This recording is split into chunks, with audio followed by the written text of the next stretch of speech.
This is Books and Tickets NI. We are delighted to be joined with Class A referee Hugh Russell Jr. I'm going to say it's a first for us, obviously, on the channel. Nearly 600 interviews deep, but obviously, my very first time, obviously, interviewing a referee.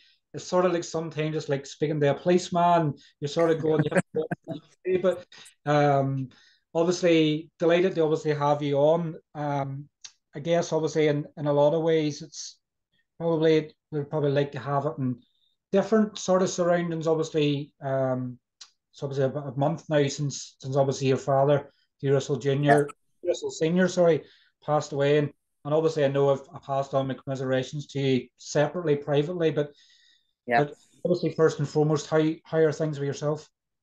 We're okay. We're okay. It's still very raw. Um, we're still getting messages and tributes sent to us on a daily basis. Not just myself, my family, my sister, my two brothers, my mum, and things like that. But yeah, that was a, as small as he was a big, big character. Mm. And yeah, so I say we're still getting messages and tributes on a daily basis. Uh, to us all from all aspects, whether it's been to the box. Obviously, the boxing's a big part of my dad's life, but then you've also got his photography, Mm. which he made a career on, and you have his personal friends, you have his family friends, and it's been overwhelming, to be honest with you. The amount of people who've touched base with us or sent messages and things like that there, it's been really nice. I know some ways, obviously, I know we've all been through obviously grief in some ways. I've obviously lost others. So obviously, and similar to yourself, I can sort of when you lose a very close family member like that, I can know how things can be. But I guess probably a big comfort probably for you in a lot of ways is the memories that's obviously left behind of your dad. Like you obviously have known his accomplishments and everything he's done in life, but at the end they see people reach out to you that you don't know, but obviously they know of your dad and they're telling you stories and they can cheer you up and perk you up at these things when you really need it. Oh yeah, I mean, when dad died on the other hours of Friday morning, and he didn't get cremated until the Wednesday. Um, the amount of stories we heard in the 4 days or 5 days, whatever it was phenomenal. Like there was people coming to our house, and I was sort of got designated jobs, and people walk in who people don't recognize, and says, "Who's that?" And says, "Have they got a bendy nose?" Says, "That's a boxer, right?" Send WeQ over. So WeQ went over and talked to him, and shook his hands. And for people I've never met in my life, never heard of in my life, says, you're trying to sort of say, I knew your dad says, me and your dad fought in such and such a time, such and such a time. You had the faces who you did recognize, but there was a few faces that we never recognized. But and the stories that we heard that like me and your dad done this, and we went and done this, and the stories we'd never heard in our lives. But it's like personal stories between dad and that particular person, and he was a wind up merchant first and foremost with that. So he would have said stuff to says, "That's Stevie's bag. Stick at my car and I'll drive it home." It wasn't Stevie's bag at all. And they're way up the road type of thing. So, but no, the it was very nice to see so many familiar faces and unfamiliar faces come together. Obviously from my dad passing type of thing. But the stories we heard over the space of that week was you could write a book on it. It's I guess sometimes it's when someone passes, obviously you can see how much they're loved and respected by the support and everything else like that. Like you know, looking obviously at your dad's obviously career is obviously a boxer. Commonwealth Olympics. He achieved his dreams and obviously two-weight Yeah, British champion. And like I think it was the last British, and you'll probably correct me if I'm wrong, but it was the last British title fight that went over 15 rounds as well. it was. Yeah, I think I could be wrong, but I think the story is he was meant to fight John Feeney, uh, and something one of them got injured. I think my dad hurt his hand, and the fight was postponed. But it was scheduled for back then. The title fights were 15 rounds, but during that period where one of them was injured. Uh, the rules had changed. It was down to 12 rounds. But because the contract was signed, the deal was done at 15 rounds, the fight had to be fought over 15 rounds. So, yeah, so that was the last 15 round British title fight in Britain. Mm. Obviously, I guess it's a good sort of it's a good sort of memory for, no matter what happens, boxing's never going to go back to 15 rounds. So Mm-hmm. obviously that's a bit of history it's sort of made there as well. Like, Yeah. you sort of growing up pretty much, and I actually heard, obviously watching the service obviously online, obviously I heard of obviously the story of how your mum and dad met, and obviously his coming home party from Yeah. Olympics, and like if he hadn't Yeah. he couldn't be bothered to go, and if he didn't go, like you wouldn't be here. I mean, this is back in well, 1980. So Dad flew to Dublin from, I'm assuming it was Moscow that they flew from, or Russia anyway. So flew, and Dad was exhausted. I mean, I think Ireland had two medalists at the 1980 Olympics. There was my dad, who won bronze, obviously, and I think it was a sailor who won silver. I could be corrected, but the whole big razzmatazz of our Olympians coming home and things like that there. And then back in the 80s, it was a long drive to the New Lodge Road. Mm-hmm. Um, People are having a party down in the a bar not too far from where Dad lived. And Dad apparently said to my nanny, his mummy, says, "Mummy, I'm exhausted. I just want to go to bed." And she went, "All these people have been watching you for the last 2 weeks, 3 weeks. Is go down. You have to go down." So we went down. He went down anyway. I think he was carried down on people's shoulders, type of thing.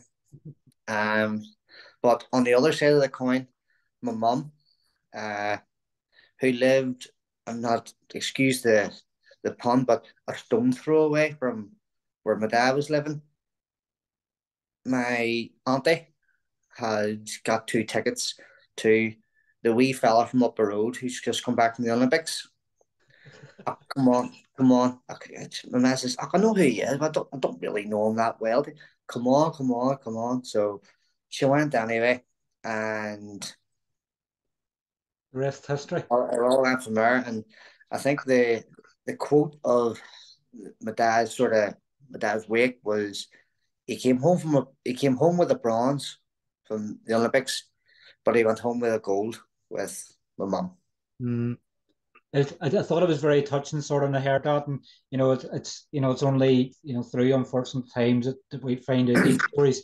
Like you sort of touched on, obviously, the fact that your dad was obviously, you know your dad got pictures where sort of nobody would have done, and obviously he was everywhere, and obviously to obviously pretty much the day he died, he was obviously pretty much the chief guy in Northern Ireland here of the British Boxing Board of Control. And I know you've sort of watched interviews I've done with other people since, and he was a problem solver, for Yeah, anything wrong with shows. And I know Connor Quinn and I know O'Neill and stuff like that were saying as well that he was still helping them 2 days before a day or so before his death with obviously their yeah, checklist that as well. So that obviously in itself was, even though that he knew his time was coming up, he still wanted to yeah. help somebody. Okay, I mean, look, Dad always devoted everything he done, or when he was doing anything, he devoted it all to it, whether it was boxing, photography, or anything they got there. And with Dad being on the British Boxing Board of Control, he's one of the very few members of the British Boxing Board of Control within the whole of Britain who's actually put a pair of gloves on and boxed. So, I mean, there's fighters come up to him saying, "Okay, of this, I'll do this, I'll do that." And Dad was just, "Don't worry about it," because he's been there, he's done that, he's wore the t-shirt. Um, and I mean, he was boxing was his life. I mean, he loved boxing. Obviously, when he started boxing, when he was supposedly 11 years of age, but he was 9. So he lied to Jerry Story for 2 years, saying, "Oh no, I've got the flu." Every time he came up to the time where you have to get your medical type of thing, "Oh, I've got the flu," so he didn't turn up, didn't turn up, didn't turn up.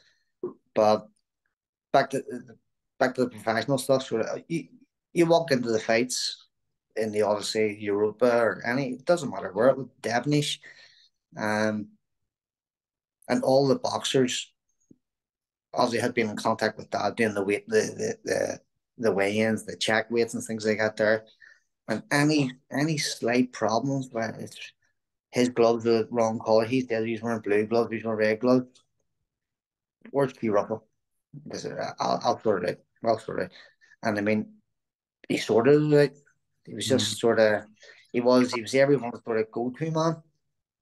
It's like obviously I know Mark and Rob obviously had the show that pretty much after it was obviously announced your father's passing the day after, and even that day at obviously the weigh-in, even though I think everybody becomes so accustomed to seeing your dad there, and it's sort of even at the weigh-in, and even though I'd already sort of posted, you'd obviously let me know in the morning of the passing, and like I was still sort of looking around because you just expected it, even though I knew in my head, we're still going, where's we here? It's Where is just, it? like obviously I don't want to make you emotional sort of in any way, but I don't think probably Irish boxing will probably ever recover from obviously Mm-hmm. your dad's passing because we relied on him for so much. But Yeah, obviously, I guess the foundations and things that he's done, there's probably nobody that works for the British Boxing Board, and even yourself, obviously as a referee and stuff as well. The things he's been taught is obviously going to help to try and keep it as much as what he done, as yeah. uniform as it was. Oh yeah. I mean, Dad got me into the refereeing first and foremost. He was asked, it could be 20, 25 years ago. Um, they were struggling for inspectors and especially people who boxed. So he was asked to sort of, do you mind coming along type of thing like that there. So he's sort of an apprentice referee at the time. Like obviously he probably knew more about boxing than everybody, but he came on sort of worked his way up and sort of obviously that was very well known in the boxing community. So he sort of it was a blessing in disguise of him being asked because he sorted things out for people, even the foreign fighters. I mean, okay, say we'll have a six fight show, six local kids are fighting six kids from Nicaragua or Spain or even England. I mean, that had as much time for the away corner as he did for the home fighters. Because at the end of the day, anyone who puts a pair of gloves on and gets in the ring deserves the same respect, whether you're world champion level or you're a novice journeyman type of thing. But that always had the time for everybody. And I mean, if there's any problems, that was the go-to man. And Dad didn't speak very good Spanish or French or German or whatever you want to call it, but he says, "Are you okay? Yes, yes, no. What's wrong?" There's always someone to say, "Oh, such and such is wrong," and we always got it sorted. He always, obviously, my memories of him as well is that you never see him without a smile on his face, and probably that shows the sort of person he was. That everybody always looks for the person that's smiling in the room because of the person that can approach the easiest. So I Yeah. guess obviously that's why your dad lit up any room he went into, and obviously even in the Europa shows and stuff like that afterwards, he's like, "Well, good show. What's the crack?" Like I can remember the Mm-hmm. lob shows and stuff earlier this year. Um, so I guess probably everybody for years to come, obviously yourself, we met with people going, I knew your dad, I knew this, or I knew that. So them memories are going to carry you until the day that you die. That everybody's going to Yeah. stories that you never even knew yourself. Yeah. I mean, it's his name will live on in Irish boxing and in boxing in general. I mean, I think the Russell name, and obviously, I never boxed myself, um, but I mean, obviously, I'm a referee. Dad never pushed me into boxing, but obviously, as a wee nipper, I want to do what you do, Dolly. And I was in the boxing gym from I was. I think there's a picture of me. I don't know who it's a big heavyweight in Holy Family, and I must be about that size, holding me in a pair of gloves. So I've been in the boxing gym since day one. I said, no, I want to do it. I want to do it. And we sort of got to the age where you can like 8, 9, 10. No, I want to do it. So that's okay. I remember putting a pair of gloves on and sparring. say sparring, it was Well, and Mullen, I got hit a dig in the nose, and I went, nope, nope, that's enough for me. That's no, no, I, that's enough. I think that's what they say about anybody. Obviously, anybody sort of can look good until somebody punches them back. And obviously, if once that first punch comes, if they keep coming forward, they know they're worth investing in. If they turn Oh away, yeah. it's like a different sport for you. Well, Mike Tyson said everyone has a plan until they get punched in the face. Mm-hmm.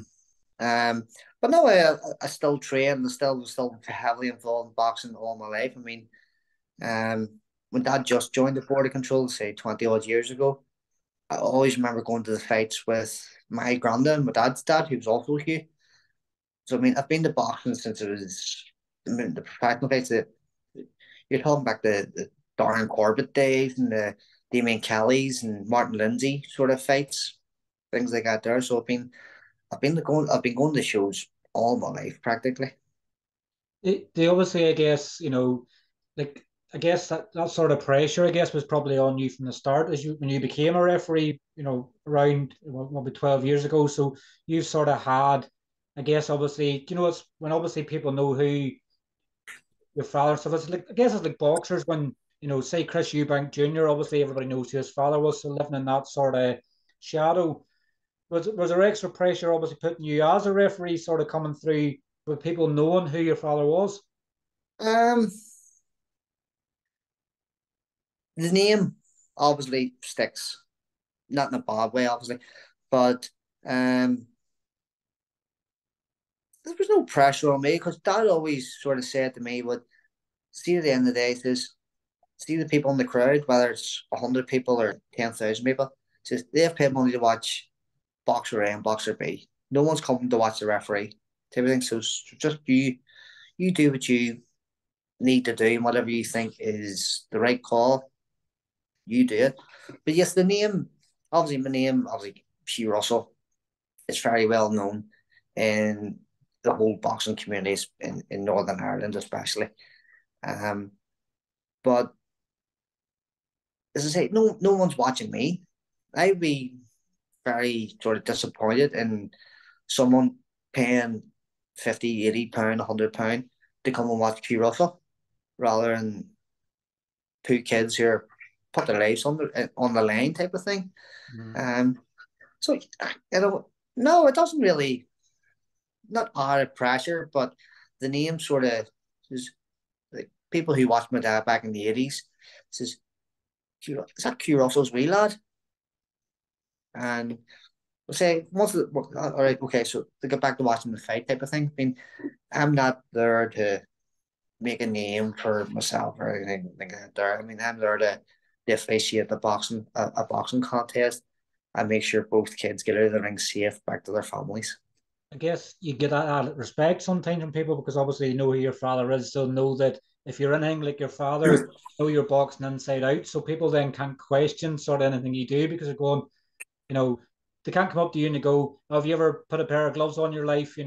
What's your history in boxing? You Mm-hmm. just cut that out. You go, do you know who my dad is, or do you know who my dad was? You've that instant respect from people. They go, if you're anything like like obviously your old man, that that's Yeah. instant respect from people. When you say there about obviously watching people, I think obviously I have a memory back a few years ago, Ulster Hall, the towel kicking incident. Yeah. Just to obviously brighten the mood up a bit. Obviously, I remember saying it. I think there was another famous thing where someone kicked obviously the towel out of the ring as well. And I was just thinking to myself, and you're going, nobody watched me. And going, I'm guilty of that. I watched you, obviously, the Ulster Hall kicking the towel. And it was perfect too. You landed it right in the top turnbuckle. I wish I had kicked a football like that when I was playing football. It'd be, Um, but no, uh, the rules of boxing are only the referee can stop a fight. I mean, if the corner throws the towel in, 9 times out of 10, the referee will stop the fight. But I think it was Conrad Cummins. I think so. I'm not sure. I was actually trying to see if I could find the clip again, but it must have been on an old phone. I think it was Conrad. He was fighting a Spanish or a Mexican type of thing, and he was just there for a payday type of thing. But Conrad hit him on the sort of above the bell. It was a legal blow. He hit him, and the corner to the Italian. He went down with like as if it was a low blow, and I went, "Isn't that so?" And then the corner to the Italian, I just kicked the towel back to him, and as you say, it hit the top corner.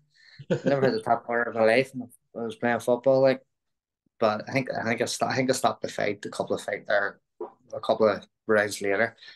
But to say it's the referees only the doctor can't stop a professional boxing fight.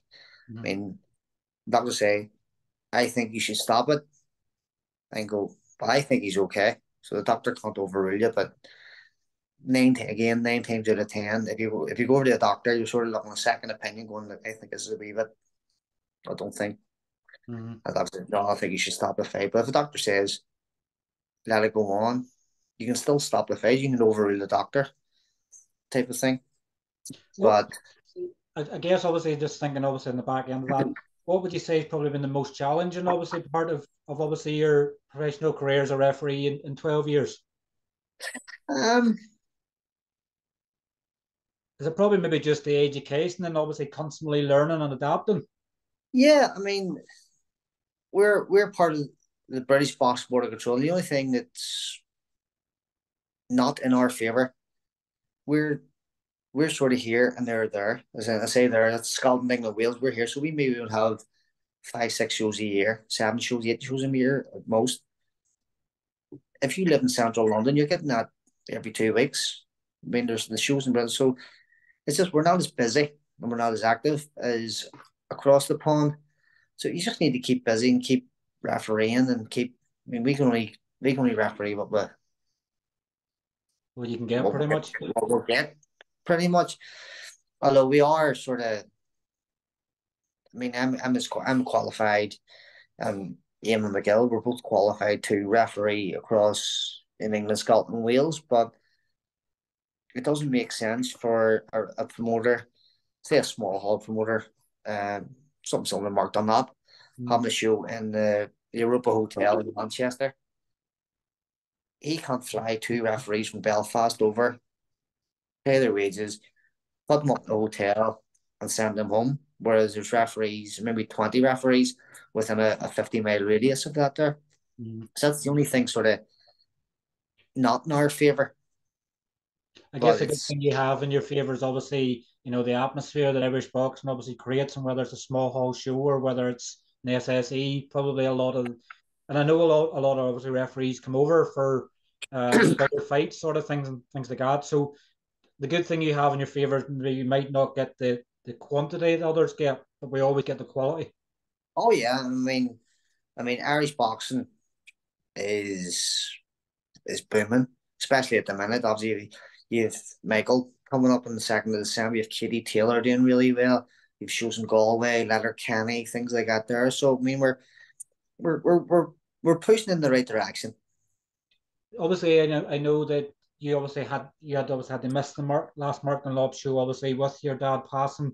Is it probably maybe going to feel probably strange and weird for you in a way? Obviously, in a couple of weeks' time in the SSE, obviously your first show without your dad, but hopefully, obviously on the night, and I'm not sure if anything's been planned, but hopefully there is some sort of memory sort of given for him, because where we've had special nights in boxing has probably been down to people like your father, not only in his Yeah. boxing career coming through, but for what he's done for boxing in Ireland. That hopefully there's some sort of memory for him in some way. Fuck yeah, I mean, the first everything after losing a parent is hard. I mean, the first birthday, Father's Day, Christmas, things like that there. And I mean, to be quite honest with you, it hasn't hit me yet. Obviously, I've grieved, obviously, lost my father, but it hasn't hit me yet. So I'm okay. I mean, I still call down the mums every day. I still expect them to come in shortly after me or to be sitting there. But I mean, the 2nd of December is going to be it's going to be hard on a personal note because as I said, the first person I walk in, that was the Odyssey, Ulster Hall. Um, I always walk in and says, right, where's my dad? Mm. Type of thing. And I mean, it is going to be hard because I know he's not going to be there, first and foremost. But it's going to be hard because after every fight, whether it's my first fight of my 12 years ago, in I think it was the Holiday Inn. It was a Holiday Inn down in the Ormo Avenue. Was there, and after every fight, and still until recently, I would always walk after my fight. I would always say to my dad, "says What did you think?" He says, "You okay? You could be a bit louder, or you could." I wouldn't have stopped at the end, but then my dad was the biggest critic. But me and my dad fought like cat and dog. I said, "He done this. He done that." He says, "Oh, did he really?" He says, "Yes." Because as a referee, you're never wrong because Mhm. you disagree with me, but I'm the one that made the decision. I says, "No, he was doing this. He was doing that. He was doing that, and the other." Um, so yeah, the 2nd of December is going to be hard because I mean it's a big show. It's a big platform, obviously, with Matchroom coming back to Belfast. And just I remember I was talking to my dad, and I think one of the first sort of fights that was announced was Crocker and McKenna. Mhm. And this is that's going to be says it'll take something to top that fight. I said, yeah. I said, I think I'm going to personally. I think it might be fight of the night. Mhm. And I asked my dad a question. He says, when was the last time two kids from Belfast sort of not top the bill, but was on a big? He's going, and me and him were sitting having a conversation. Well, Carl Frampton didn't fight anyone from Belfast on that sort of level. And you're going back again, your Darren Corbett's, your Damien Kelly's, your Martin Lindsay's. And he went, I think it was me and Larmer. Me and David went back in 1980, I think it was 82, 83 when they fought. So, yeah, so that fight especially, I think, is going to mean a wee bit more to me. Mhm. Obviously, just from the history with that type of thing. Um, but I'm looking forward to it, but it's going to be strange. I mean, obviously, I lost my dad, but I've also lost my best friend. Do you Mhm. know what I mean? Even he guided me in everything I've done. I wouldn't be a referee without dad's sort of guidance and things like that there. So yeah, the second's going to be tough, but I'm looking forward to I know you obviously have Eamon McGill, obviously there to wind you up, obviously, and it. he's always there to lend the hand and lend the shoulder. I would normally sort of anybody sort of asking predictions. I know as you as a referee, you can't ask predictions in any way. You can obviously say you're looking forward to a fight and sort of that's it. But I guess that's the weird thing of being a referee. Sometimes you can only have your own personal predictions. You can't tell people what you think just in case you're involved in the fight in some way. So I guess that's the bad Yeah. side of being a referee. Look, I mean, first of all, I'm a boxing fan before I'm a boxing referee. And if I get appointed to referee a certain contest, which I was looking out for, I'm buzzing, do you know what I mean? But see, when the bell goes, it's you have a job to do, first and foremost. Mm. Um, it's it's a straight until you're in the ring as a referee, it's a straight because you hear nothing. I would hear more. I mean, I refereed in Windsor Park, and I think I done Lewis Crocker, and he was after Paddy Barnes, but before Tyson Fury, Mm. and there was 25,000 people or whatever it was there. I didn't hear a word. But when you're refereeing in the downstairs of the Europa, you hear everything. It's weird. It's, you know what I mean? It's the way it's really, you watch a football match, you hear the roar of the crowd type of thing. I was like sort of Windsor Park, but in the small hall shows, the Europa or the Holiday Inns, you hear someone at the back asking, Stevie, give us a pint right up at the bar type of thing. It's a weird situation, but you just sort of, obviously you zone out and you sort of, you have a job to do, and obviously your first job as a referee is to make sure the two fighters go home safe to their fighter or to their families. You've the best seat in the house, obviously. I guess the best way of probably maybe trying to explain it is sort of somebody with a GoPro, but even that if somebody had a GoPro on, like they're still sort of there and out. But I guess it's probably the one thing in the sport that probably needs constant development. Obviously we need the sort of next ones coming through. Otherwise, we'll probably get to a stage where you're 65 and you're going, we've got a show for you this weekend. And you're sort of going, Yeah. I'm past that sort of stage now, you know. But obviously, I want to thank you for your time. Obviously, I know that you sort of reached out and sort of wanted to come on, have a chat. We'd obviously tried to plan previously to obviously get your dad on for a chat, and it just never materialized. But Yeah. obviously, thanks for coming on and having a chat. That's all fair. I'll look forward to obviously seeing you in a couple of weeks' time. Um, I guess obviously we've United to keep us going in the meantime between now and then. Mm-hmm. You know, but look, thanks very much for your time, Hugh, and I'll speak to you very, very soon. Yes, thank you, mate. Thanks for your time. All right, cheers, mate. All the Thank best. you. Take care. Cheers. Thanks. Bye bye. Bye bye.